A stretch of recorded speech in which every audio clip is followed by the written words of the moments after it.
Hello again, everyone. Edwin Learnard back once again. In this YouTube astrological segment, I'm going to be dissertating and talking about astrology and, I guess I could say, death, and how that factors into astrology and how astrology can play a role in this.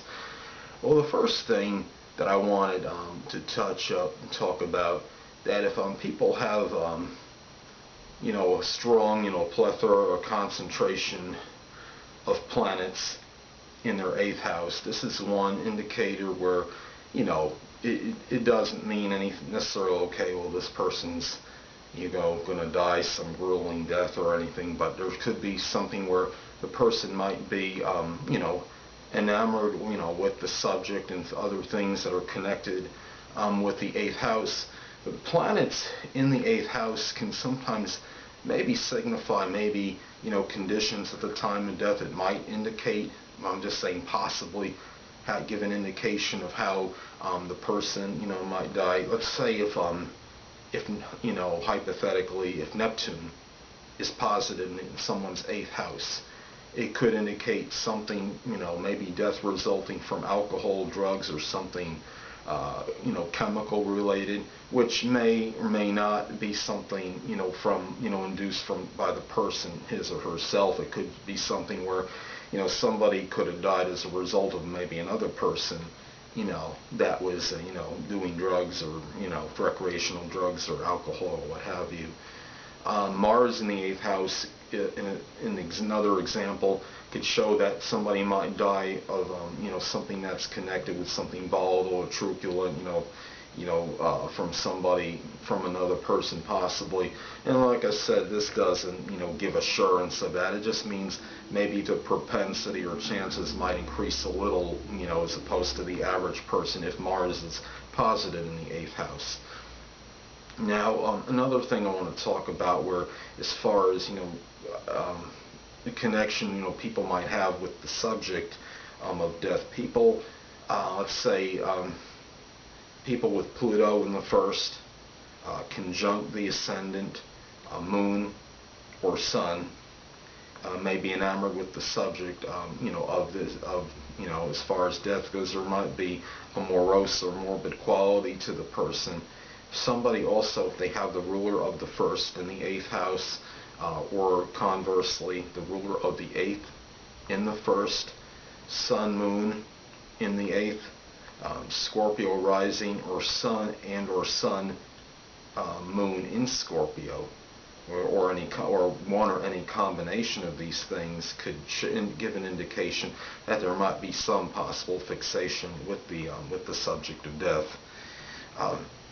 Legendary pop icon Michael Jackson, he died on June 25th, 2009, and at this time his progressed sun was conjunct his 8th house cusp, which rules death. His natal chart also has Neptune in the 8th house, indicating a possible chemical related death, which is really what happened. It was a result of a drug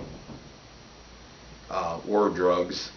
I'm not sure honestly which one it was, but it was one or multiple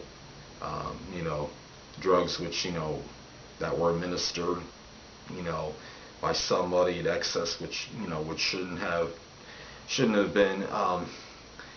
Another thing, now he was also born with Jupiter in the 8th house, the ruler of the 8th house of his death, conjunct Uranus as well. So that was something which could indicate a possible the ruler. Firstly, I want to get with the Jupiter being in the 8th house.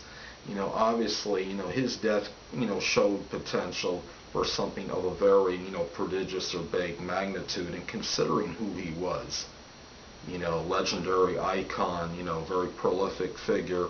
I mean, there were actual websites that were going out of commission as a result of an overload, whether it was tweets, statements pertaining to his death.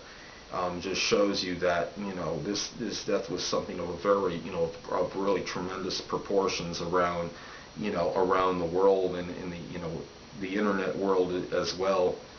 And also, I want to get back to the ruler of his 8th house of death, conjuncted Uranus in his horoscope, which shows that his death could have been something, which it was, I believe, something that was abrupt, sudden, something of an odd, unusual nature about it. And also, when we look at the, as far as death-related matters go with astrology, we could look at the ruler of the 8th house. Martin Luther King Jr. was assassinated on April 4th, 1968. Transiting Mars had conjuncted his natal 8th house ruler on this day. Jupiter, which was Jupiter on this day, and no shocker here, no reason to be flabbergasted that Jupiter, generally doesn't do anything on a small scale, so this was something of very big, proportions. His part of fortune made a long conjunction with Pluto, and his ability, his transforming ability, may have been nearly unprecedented. And, in part of fortune, I don't, it sounds, I'm not trying to say his death certainly was not good, but what I believe is the fact that his part of fortune made a long conjunction to Pluto, the transforming, nature planet in his horoscope.